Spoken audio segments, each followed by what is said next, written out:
தொடர்ந்து உங்களுடைய 3-4 வீட்டில் கிரகங்கள் இருப்பது மனதில் குழப்பத்தையும் தயக்கத்தையும் ஏற்படுத்தும்.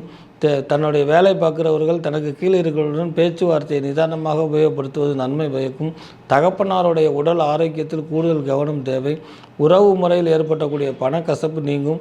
உற்றார உறவினரிடம் பண பரிவர்த்தனை வைத்து கொள்ளக்கூடாது. நீங்கள் எதுவும் பண பரிவர்த்தனை வாங்கியிருந்தால் அதற்கு அவர்களுக்கு போதுமான அவகாசம் கேட்டு இப்பொழுதே பேசி வைத்து கொள்வது திடீர் நெருக்கடியும் திடீர் மனக்கசத்தையும் குழப்பும். மனைவியினுடைய உடல்நிலையில் இருந்த ஆரோக்கிய குறைபாடு நீங்கி வெற்றி வாய்ப்பு கொடுக்கும். தன்னுடைய 2வது பிள்ளை அல்லது மூத்த பிள்ளைக்கு திருமணம் பண்ணி பார்க்கவோ அல்லது வீட்டில் சுப நிகழ்ச்சி நடத்துக்கவோ கிரகங்கள் வாய்ப்பாக இருப்பதால் அதை நல்ல விதத்தில் பயன்படுத்தி கொள்வது சுப பலனை கொடுக்கும். நேயர்கள் அனைவருக்கும் திருவண்ணாமலை ஆனந்தல்வாரின் இனிய வணக்கம். ஜூன் மாத பலன்கள் 1/6/2024 முதல் 30/6/2024 வரை ஜூன் மாத பலன்கள். இந்த மாத பலன்களை பிரசன்ன அடிப்படையில் எடுக்கப்பட்டது. உங்கள் வாழ்க்கை இன்னும் சீரும் சிறப்புமாக வெற்றி மேல் வெற்றி கிட்டும், அதற்கு என்றும் என அண்ணாமலையார் துணை இருப்பான் என்று சொல்லி இந்த ஜூன் மாதம் 12 ராசிகளுக்கு உண்டான பலன்களை பார்ப்போம் வாருங்கள். மீனராசி நேயர்களே, மீனராசி நேயர்களுக்கு ஜூன் மாத பலன்களை எடுக்கும் பொழுது தங்களுடைய வீட்டிலிருந்து 3வது வீட்டில் 4 கிரக சேர்க்கை இருப்பதும் அதற்கப்புறம் இந்த மாத இறுதியில் சில கிரகங்கள் மாற்றம் ஏற்படுவதும் தொடர்ந்து உங்களுடைய 3-4 வீட்டில் கிரகங்கள் இருப்பது மனதில் குழப்பத்தையும் தயக்கத்தையும் ஏற்படுத்தும். தன்னுடைய வேலை பார்க்குறவர்கள் தனக்கு கீழே இருக்கிறவர்களுடன் பேச்சுவார்த்தையை நிதானமாக உபயோகப்படுத்துவது நன்மை பயக்கும். தகப்பனாருடைய உடல் ஆரோக்கியத்தில் கூடுதல் கவனம் தேவை. உறவு முறையில் ஏற்பட்டக்கூடிய பணக்கசப்பு நீங்கும். உற்றார உறவினரிடம் பண பரிவர்த்தனை வைத்து கொள்ளக்கூடாது. நீங்கள் எதுவும் பண பரிவர்த்தனை வாங்கியிருந்தால் அதற்கு அவர்களுக்கு போதுமான அவகாசம் கேட்டு இப்பொழுதே பேசி வைத்து கொள்வது திடீர் நெருக்கடியும் திடீர் மனக்கசத்தையும் குழப்பும். மனைவியினுடைய உடல்நிலையில் இருந்த ஆரோக்கிய குறைபாடு நீங்கி வெற்றி வாய்ப்பு கொடுக்கும். தன்னுடைய 2வது பிள்ளை அல்லது மூத்த பிள்ளைக்கு திருமணம் பண்ணி பார்க்கவோ அல்லது வீட்டில் சுப நிகழ்ச்சி நடத்துக்கவோ கிரகங்கள் வாய்ப்பாக இருப்பதால் அதை நல்ல விதத்தில் பயன்படுத்தி கொள்வது சுப பலனை கொடுக்கும். திங்கட்கிழமையும் வியாழக்கிழமையும் குலதெய்வ வழிபாடை கூட்டி கொண்டு வந்தால் தன்னுடைய பிள்ளைக்கு சுப திருமணமும் கோர்ட்டு கேஸு வழக்கில் வெற்றி வாய்ப்பு கிடைப்பதும் இந்த குலதெய்வத்தின் அருளால் நடக்கும்.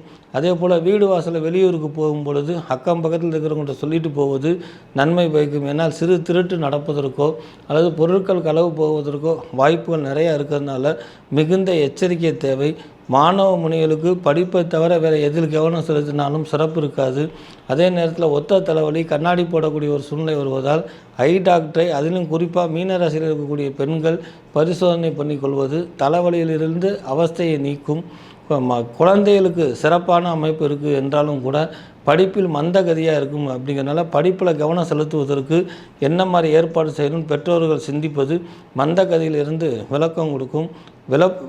மந்தகதியிலிருந்து விடுப்பு கொடுக்கும். கூடுதல் அம்சமாக அரசாங்க சம்பந்தப்பட்ட துறைபாடுகள் இருப்பவர்களுக்கு 23ஆம் தேதி மேலே நற்செய்தி ஒன்று காத்து கொண்டு இருக்கிறது. கலைத்துறையில் இருப்பவர்களுக்கு இனி அடுத்த மாதத்திலிருந்து ஏறுமுகமே இந்த மாதம் முழுவதும் சுமாரான பலன்களை கொடுக்கும். விவசாயிகளுக்கு 11ஆம் தேதியிலிருந்து 13ஆம் தேதி முடிக்க எந்த ஒரு விஷயத்தையும் நிதானமாகவும் கவனமாகவும் சிந்தித்து செய்வது, முடிந்தால் அந்த காலகட்டங்களில் செயல்படுத்தாமல் இருப்பது மிகப்பெரிய இழப்பீடுகளை தவிர்க்கும். அதற்கு அடுத்து வரக்கூடிய காலகட்டங்களில் அந்த விவசாயம் சிறப்பு பெற்று அதன் மூலயமாக உங்களுக்கு பேரும் புகழும் மட்டும் இல்லாமல் வளர்ச்சியும் கொடுக்கக்கூடிய அதி அற்புதமாக இருக்கும். நீங்கள் உங்களுடைய குலதெய்வ வழிபாடுகளை கூட்டிக் கொள்வது மட்டும் இல்லாமல் அருகில் இருக்கக்கூடிய ஆனைமுகனை வணங்கிட்டு வருவது, அந்த ஆனைமுகனுக்கு தேங்காவை சணலில் கோர்த்து கொடுப்பாங்க, அந்த மாதிரி தேங்காய் மாலை போட்டு கொண்டு வருவது, பெற்றோர்களுடைய வணங்குவது, பெற்றோர்களுடைய வழிபாட்டு கடமைகளை சரியாக சிறப்பாக செய்வது, இதெல்லாம் மீனராசியில் இருக்கக்கூடிய ஆண்கள் பெண்களுக்கு பொருந்தும். மீனராசியில் இருக்கக்கூடிய பெண்கள் தேவையில்லாமல் டென்ஷன் ஆகுவதும் தேவையில்லாமல் கத்துவதையும் குறைத்து உங்களுடைய வீட்டு தெய்வம் சொல்லக்கூடிய உங்களுக்கு பிடித்த வீட்டு தெய்வத்தை வணங்கி கொண்டு வருவது நன்மை பயக்கும். இந்த ராசியில் இருக்கிறவங்க ஒரு தடவையாவது திதி தவசம் கொடுக்குறவங்களுக்கு சிறு ஒரு உதவி செய்வதும் அதன் மூலயமாக ஜென்ம கர்மா பலனை நிவர்த்தி பண்ணி மனதில் ஏற்படக்கூடிய கஷ்டங்களையும் மனக்கு தன்னுடைய ராசிநாதனால் பாதிக்கப்படக்கூடிய அம்சம், தன் ராசிக்கு பார்க்கக்கூடிய கிரகத்தினால் பாதிக்கக்கூடிய அம்சத்திலிருந்து விடுபடுவதற்கு திதி தவசங்களுக்கு உதவி பண்ணும் பொழுது ஜென்ம கர்மா மட்டும் இல்லாமல் மனதுக்கு நிம்மதியை ஏற்படுத்தி கொடுக்க அதே அற்புதமான அமைப்பு உண்டு. ஆக இந்த மீன ராசிக்காரர்களுக்கு ஜூன் மாதம் 27ஆம் தேதிக்கு அப்புறம் எல்லாமே வாழ்க்கையில் வெற்றியும் சந்தோஷத்தையும் சுபத்தையும் கொடுக்கக்கூடிய அற்புதமான மாதம் என்பதை நினைவில் கொண்டு மனைவி வழியில் இருக்கக்கூடிய குலதெய்வத்தையும் ஒரு தடவை சென்று வணங்கி கொண்டு வருவது, அருகில் இருக்கக்கூடிய விநாயகருக்கு தேங்காய் மாலை சாத்தி கொண்டு வருவது இந்த ஜூன் மாதம் மட்டுமல்ல இனி வரக்கூடிய மாதத்துக்கும் மகிழ்ச்சியும் ஏற்றத்தையும் சந்தோஷத்தையும் கொடுக்கும் என்பதில் சிறிதும் ஐயமில்லை. ஆக இந்த 12 ராசி நேயர்களுக்கும் இந்த ஜூன் மாத பலன்கள் ஒரு பொது பலனே. அவரவருடைய சுயஜாதகத்தை வைத்து கீழ்கண்ட நம்பருக்கு தொடர்பு கொண்டு முறையான கட்டணம் செலுத்தும் பொழுது உங்களுக்கு உண்டான சுயஜாதகத்தை பரிசீலனை பண்ணி கொடுக்கலாம்.